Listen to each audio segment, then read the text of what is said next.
प्यारे बच्चों, बहुत बड़ी खुशखबरी है और बहुत बहुत धन्यवाद है यूपी बोर्ड को कि उसने आपको दे दिया है मॉडल पेपर स्वयं। यूपी बोर्ड ने स्वयं दे दिए हैं अपने मॉडल पेपर्स। अब आपको इधर उधर भटकने की ज़रूरत नहीं है। मैंने एक बार एक एनालाइज करके वीडियो बनाया था कि क्या मॉडल पेपर जो यूपी बोर्ड देता है सेम उसी प्रकार के बोर्ड में भी पेपर्स आते हैं? बिल्कुल आते हैं। मैं इसका एनालाइज कर चुका हूं, क्योंकि पिछले वर्ष जो पेपर्स मॉडल पेपर्स दिए गए थे सेम उसी पर बेस था। पूरा यूपी बोर्ड का पेपर बेस उसी पर था। तो ये देख लीजिए आप 22-23 सत्र के लिए नए मॉडल पेपर हैं। फिलहाल अभी हाई स्कूल के अपडेट हुए हैं तो मैं हाई स्कूल के दे रहा हूं। जैसे अन्य क्लासेस के अपडेट होते रहेंगे सारे के सारे मॉडल पेपर हम कराते रहेंगे। तो ये मॉडल पेपर 2022-23 के लिए है, यानी कि आपका यूपी एमएसपी जो एमएसपी एग्जाम कराएगा 2023 में, ये सेम मॉडल पेपर यही रहेगा। बहुत बड़ा बदलाव देखने को मिला है इस पेपर के अंदर, वो मैं आपको बताऊंगा और सीधे सीधे हल भी कराऊंगा, पूरा बदलाव भी बताऊंगा क्या पैटर्न चेंज हुआ है। 70 का पूर्णांक रहेगा जैसा रहता था। 3 घंटे 15 मिनट का पेपर है, ये होना ही है। और प्रारंभ के 15 मिनट पेपर पढ़ेंगे आप। प्रश्न पत्र 2 खंडों में होगा, आ और बा, जैसा कि मैंने बहुत पहले आपको स्वयं से बना के मॉडल पेपर दिया था, सेम वैसा ही है।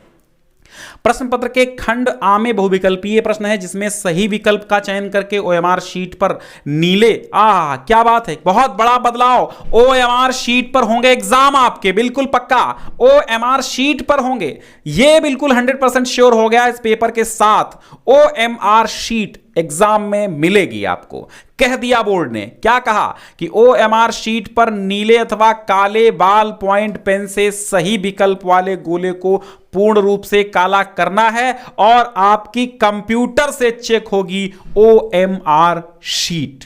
ठीक है, उसको मैन्युअली चेक नहीं किया जाएगा, मशीन से चेक किया जाएगा। खंड आ में बहुविकल्पीय प्रश्न होंगे 20 ठो, और 20 ठो होंगे तो इसका एक एक अंक निर्धारित होगा, और जब ये निर्धारित होगा तो 20 अंक के आपके बहुविकल्पी होंगे। 20 अंक का 20 गोले आपको ओएमआर शीट पे मिलेंगे।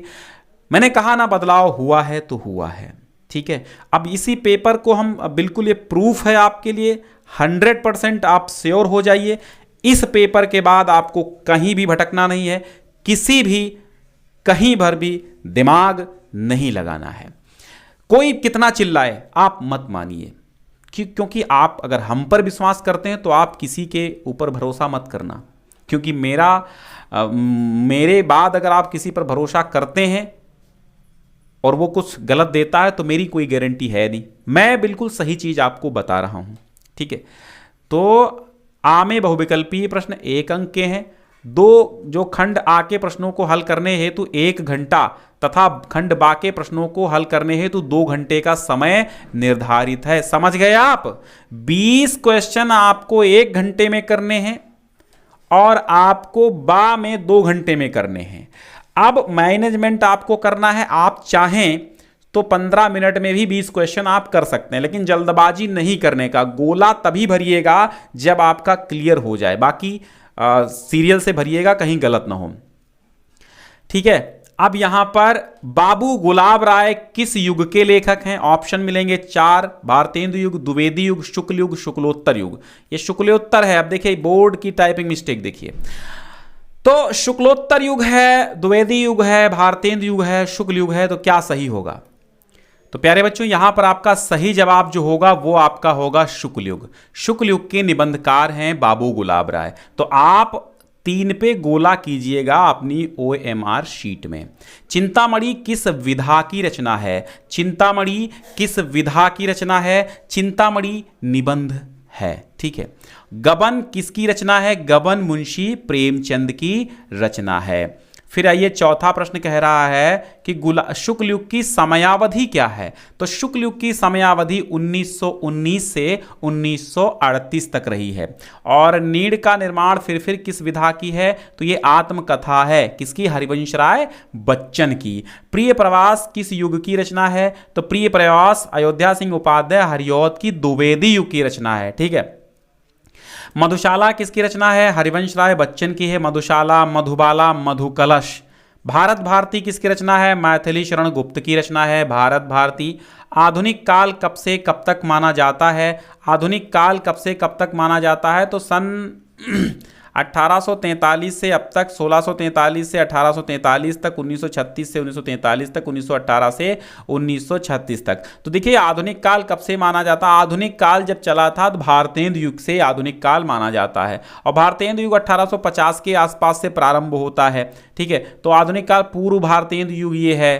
ठीक है, 1843 से अब तक, तो ये 1843 से आप मानिए। ठीक है, आचार्य रामचंद्र शुक्ल ने संवत 1900 से आगे माना है आधुनिक काल, तो ये 1843 से अब तक का आधुनिक काल ही है।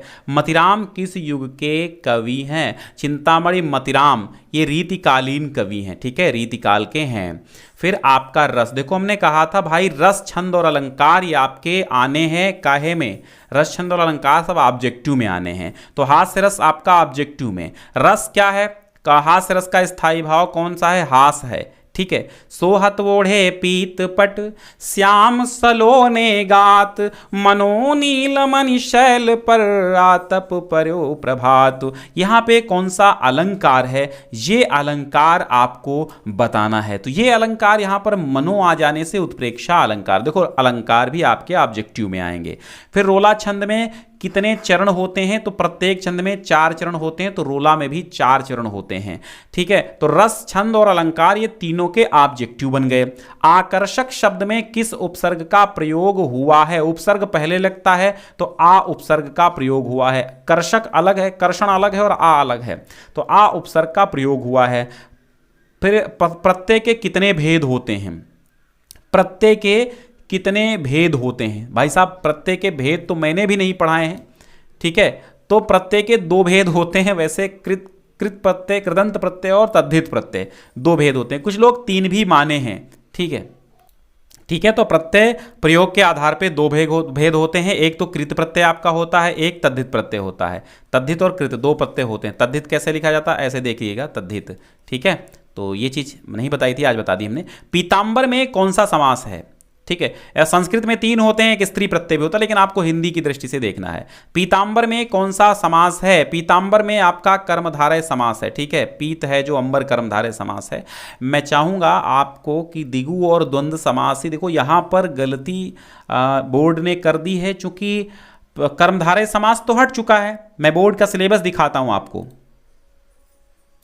यहां अगर हम बात करते हैं, देखो यहां पे है ये सिलेबस, तो सिलेबस ये देखिए, ये सिलेबस जो है 22-23 के लिए है, यूपी बोर्ड ने दिया है। तो यहां इन्होंने कहा कि केवल समास में आपको द्वंद्व और दिगु पढ़ने हैं।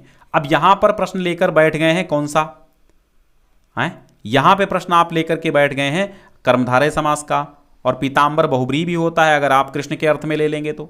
कर्मधारय आप लेके बैठ गए, तो कर्मधारय और बहुब्रीहि का उदाहरण हो गया। पीताम्बर में आप बहुब्रीहि भी लगा दो। ठीक है, दोनों हो जाएंगे भैया, क्योंकि पीताम्बर श्री कृष्ण को भी कहा जाता है, और पीताम्बर श्री कृष्ण को भी कहा जाता है, और पीताम्बर पीले वस्त्र को भी कहा जाता है। तो कर्मधारय और बहुब्रीहि दोनों हैं। तो ये बहुत बड़ी मिस्टेक है कि यहाँ पर आपने पहले कहा कि कर्मधारय हट गया है। अब आप देखेंगे यहाँ पे अगर बात करते हैं तो 30% ऑफ में आप देखिएगा, 30% ऑफ नीचे आएंगे, तो यहाँ कहा इन्होंने कि जो है 30% सिलेबस कम किया गया। यहाँ पे देखिएगा नीचे है, ये रहा 30% कम सिलेबस। तो यहाँ आपके जो यहाँ पर देखिएगा, लेकिन यहाँ पे एक मिस्टेक ये भी आ रही है।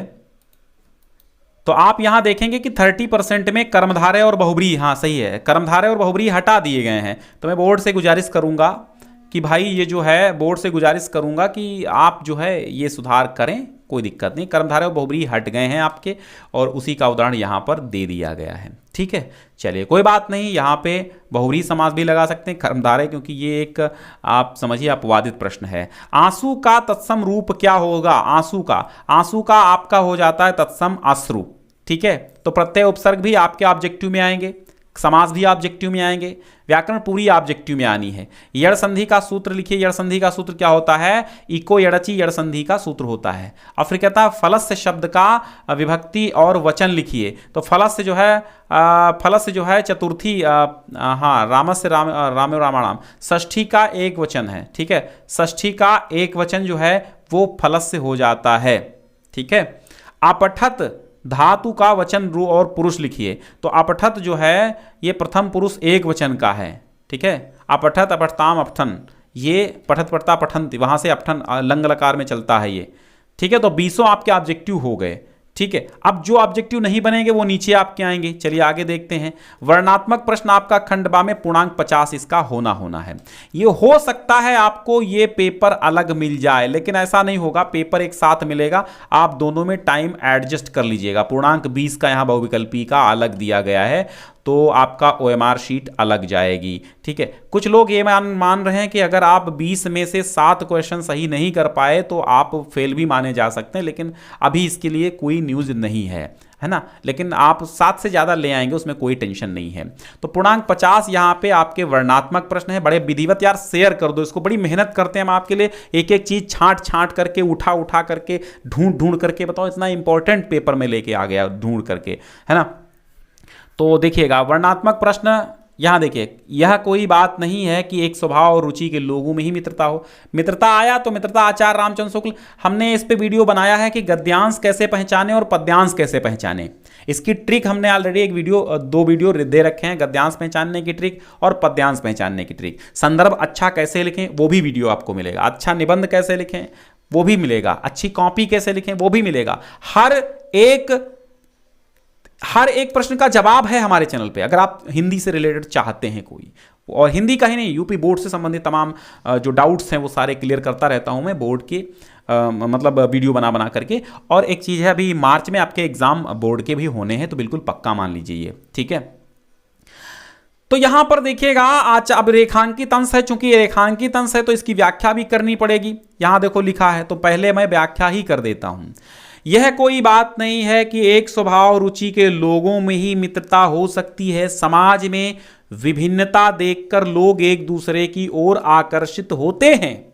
समझ में आया। आचार्य रामचंद्र शुक्ल कहते हैं प्रस्तुत रेखांकित अंश में कि ये आवश्यक नहीं है कि व्यक्ति एक ही स्वभाव का हो और एक ही रुचि का हो तभी मित्रता हो सकती है। 2 विभिन्न स्वभावों के लोगों में भी मित्रता हो सकती है। 2 विभिन्न गुणों के लोगों में भी मित्रता हो सकती है। अक्सर ऐसा समाज में देखने को मिलता है कि एक व्यक्ति राजमिस्त्री हो और एक मिस्त्री कारपेंटर हो, एक व्यक्ति कारपेंटर हो, एक राजमिस्त्री हो, तो दोनों की मित्रता देखने को मिली है। जरूरी नहीं है कि कारपेंटर से ही मित्रता करेगा। तो ऐसे ही आप रेखांकित अंश की व्याख्या तमाम उदाहरणों से कर सकते हैं, ठीक है। अब यहां पे गद्यांश का संदर्भ ये बहुत मायने रखता है। 2-2 अंक के 3 प्रश्न होंगे, यानी 6 अंक के। तो आपको ऐसे लिखना है कि प्रस्तुत गद्यांश हमारी पाठ्यपुस्तक हिंदी के गद्य खंड के मित्रता नामक निबंध से उद्धृत है। इसके लेखक प्रसिद्ध आलोचक निबंधकार आचार्य रामचंद्र शुक्ल जी हैं। बहुत अच्छा संदर्भ हो जाएगा। फिर देखिएगा, लेखक के अनुसार समाज में विभिन्नता देखकर लोग एक दूसरे की ओर क्यों आकर्षित होते हैं? वो इसलिए आकर्षित होते हैं कि जो गुण हम में नहीं है, हो सकता है कि वो कोई ऐसा मित्र मिल जाए जिसमें वह गुण हो। क्योंकि चिंताशील मनुष्य प्रफुल्लचित का साथ ढूंढता है, निर्बल मनुष्य बली का और धीर उत्साही का ढूंढता है, ठीक है। अब देखिए ये हो गए। अब आएगा दूसरा, यानी 2 में से 1 करना है। हे भगवान, तप के लिए, विपद के लिए इतना आयोजन, परम पिता की इच्छा के विरुद्ध इतना साहस, पिताजी क्या भीख न मिलेगी? क्या कोई हिंदू भूपृष्ठ पर बचा न रह जाएगा जो ब्राह्मण को 2 मुट्ठी अन्न दे सके? यह असंभव है। फेर दीजिए पिताजी, लौटा दीजिए, मैं कांप रही हूं। इसकी चमक आंखों को अंधा बना रही है पिताश्री। ऊपर गद्यांश का संदर्भ लिखिए। प्रस्तुत गद्यांश हमारी पाठ्यपुस्तक के हिंदी के गद्य खंड के ममता नामक कहानी से उद्धृत है और इसके लेखक प्रसिद्ध कवि जयशंकर प्रसाद जी हैं। ओके, गद्यांश के रेखांकित अंश की व्याख्या। जब ममता के पिता, कौन है ममता के पिता? चूड़ामणि।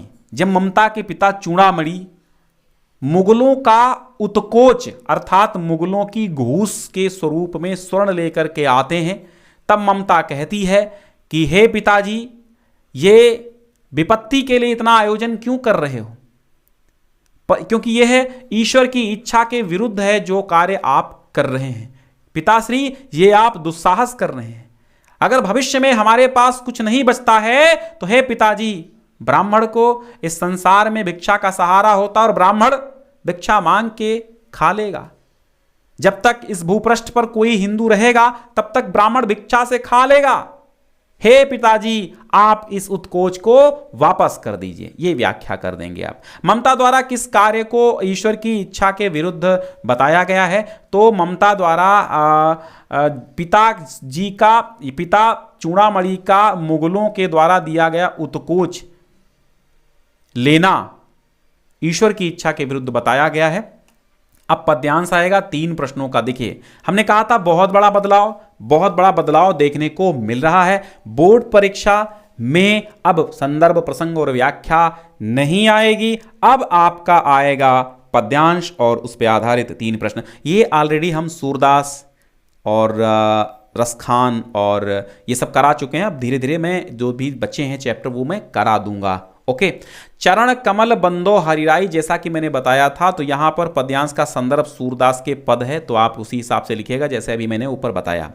चरण कमल बंदो हरिराई, तो यहां पर कहता है रेखांकित अंश की व्याख्या, तो बहिरो सुने गूंग पुनि बोले रंक चले सिर छत्र धराई। आप केवल रेखांकित अंश का ही हिंदी अर्थ लिखेंगे, तो इसके लिए आपको व्याख्या पढ़नी बहुत जरूरी है, वो आप पढ़ लीजिएगा चैनल से। सिलेबस पूरा है, प्लेलिस्ट बनी हुई है और बाकी चीज़ें सारे पेपर्स हम कराते रहेंगे और अनसॉल्व पेपर्स, यानी इतनी प्रैक्टिस करा देंगे आपको कि 70 में 70 लाओगे यार, टेंशन न लो, है ना। 70 में 70। तो वो सूरदास जी कहते हैं कि आपकी कृपा से, श्री कृष्ण की कृपा से बहरा भी पुनः सुनने लगता है और गूंगा भी पुनः बोलने लगता है। यानी बहरे को श्रवण शक्ति और गूंगे को वाचन शक्ति आप प्रदान कर देते हैं और एक भिखारी भी सिर पर मुकुट धारण करके, छत्र धारण करके चलने लगता है। यह श्री कृष्ण की अनुकंपा से। उपरोक्त पंक्तियों में कौन सा अलंकार है? रूपक अलंकार है, पहले ही हमने बताया था। ठीक है। सुनी सुंदर बैन सुधारस साने सयानी है जान की जानी भली, तिरछे करी नैन दसैन तिन्हें समुझाए कछु मुस्काए चली। और तुलसी ते ही अवसर सो से, तुलसी ते ही अवसर सो हैं सबे, अब लोकति लोचन लाहु अली। अनुराग तड़ाग में भानु उदय, बिगसी मनु मंजुल कंज कली। तो यहां पे देखो सोहें, यहां पे एक मिस्टेक है और तिरछे करी नयन दय सैन, यहां पर दय सैन होना चाहिए था, वो नहीं है। ठीक है। उभय पद्यांश का संदर्भ तो यह कहां से लिया गया है? तुलसी का वन पथ पर से लिया गया है। वन पथ पर ये किसने लिखा? तुलसी ने लिखा। ठीक है।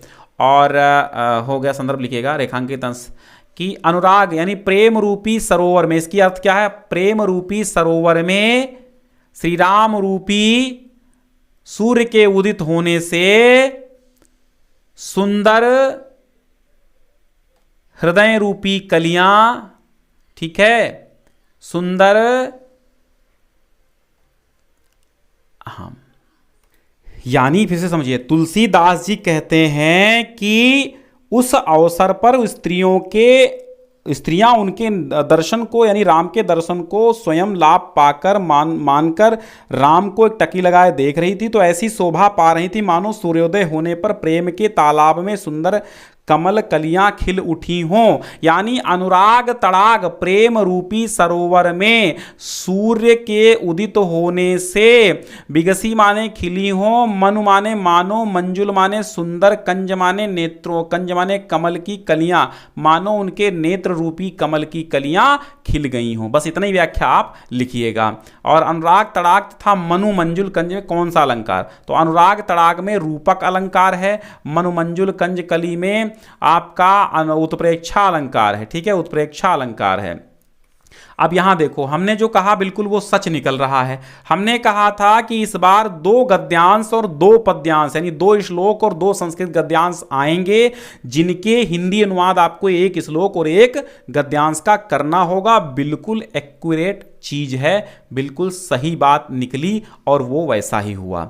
एषा नगरी भारतीय संस्कृते संस्कृत भाषायाश्च केंद्र स्थलम अस्ति इतएव संस्कृत वाङ्मयस्य संस्कृतेश्च आलोकः सर्वत्र प्रसृतः। यानी यह नगरी भारतीय संस्कृति, देखो एक एक मीनिंग आप समझना है तो पाठ पढ़िए, अभी मैं यहाँ पर बहुत जल्दी हल करा रहा हूँ, ठीक है, तो मीनिंग नहीं बताऊंगा। यह नगरी भारतीय संस्कृति और संस्कृत भाषा का केंद्र स्थली है, यही संस्कृत साहित्य का वाङ्मयस्य है, या है यहाँ पर, और संस्कृत यहीं से संस्कृत और संस्कृत साहित्य और संस्कृत का आलोक प्रकाश सब जगह फैला है। मुगल युवराज दारा सिकोह यहाँ पर आकर के भारतीय दर्शन शास्त्राणाम अध्ययनम अकरोत्, भारतीय दर्शन शास्त्रों का अध्ययन किया। सतेषाम ज्ञानेन, वह उसके ज्ञान, उसने तेषाम ज्ञानेन, उनके ज्ञान से तथा प्रभाविता, इतना प्रभावित हुआ कि यत माने कि तेन उपनिषदाम, अनुवाद उन्होंने उपनिषदों का अनुवाद पारसी भाषायाम कारिता, फारसी भाषा में करा दिया। देखो इस पेपर की पीडीएफ पाने के लिए डिस्क्रिप्शन में पहला लिंक है, वहीं पर आप क्लिक कीजिए तो ये आप पीडीएफ पा जाएंगे। और जितने भी पेपर अपडेट होंगे, बस जो पहली लिंक हमने दी है डिस्क्रिप्शन में, सब यहीं से वो पेपर्स आपको डाउनलोड होते रहेंगे। जितने भी सब्जेक्ट के मैं अपडेट करता रहूंगा, यहीं से आप डाउनलोड कर पाएंगे। मानव जीवन से संस्करणम, देखो अब या तो ये करो या तो ये करो। संदर्भ लिखना है, 2 अंक का संदर्भ आएगा, 3 नंबर का अनुवाद होगा, ये ध्यान रखिएगा भाई साहब।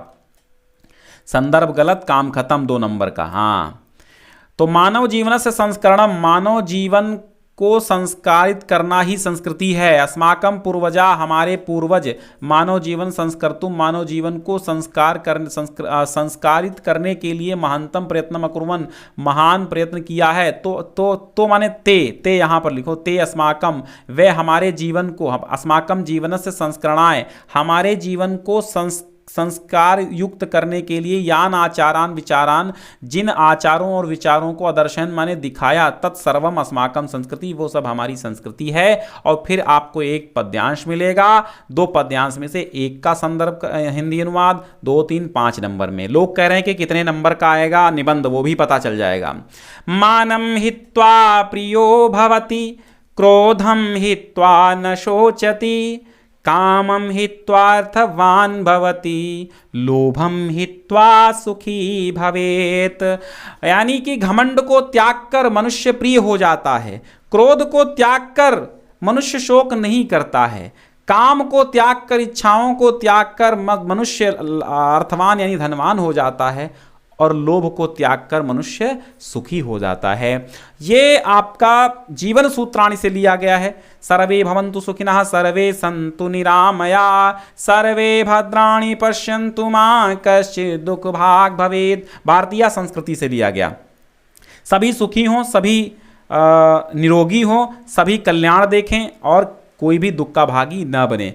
फिर आपको 1 श्लोक लिखना होगा। देखो भाई साहब, ये श्लोक इस बार 3 नंबर में आया है। अच्छा, श्लोक नहीं आया है, श्लोक नहीं आया भाई साहब, श्लोक नहीं आया है। देखिए श्लोक नहीं आया है, अब श्लोक आएगा कि नहीं आएगा अभी देखना, नीचे पता आएगा भैया, आएगा श्लोक आएगा। नीचे देखो है श्लोक याद करना है 2 नंबर का। 3 नंबर में आपका क्या आना है, एक खंडकाव्य, और खंडकाव्य में देखो सर्गों का सारांश और चरित्रण। आपके जिले में जो खंडकाव्य चलता है आप उस हिसाब से पढ़िए, अपने सब्जेक्ट टीचर से पूछिए, वो बता देंगे कौन सा खंडकाव्य चलता है। अगर आप कौन से जिले में कौन सा खंडकाव्य चलता है नहीं जानते हैं तो ऑलरेडी वीडियो बनाया हुआ है, आप उसे देख लीजिएगा।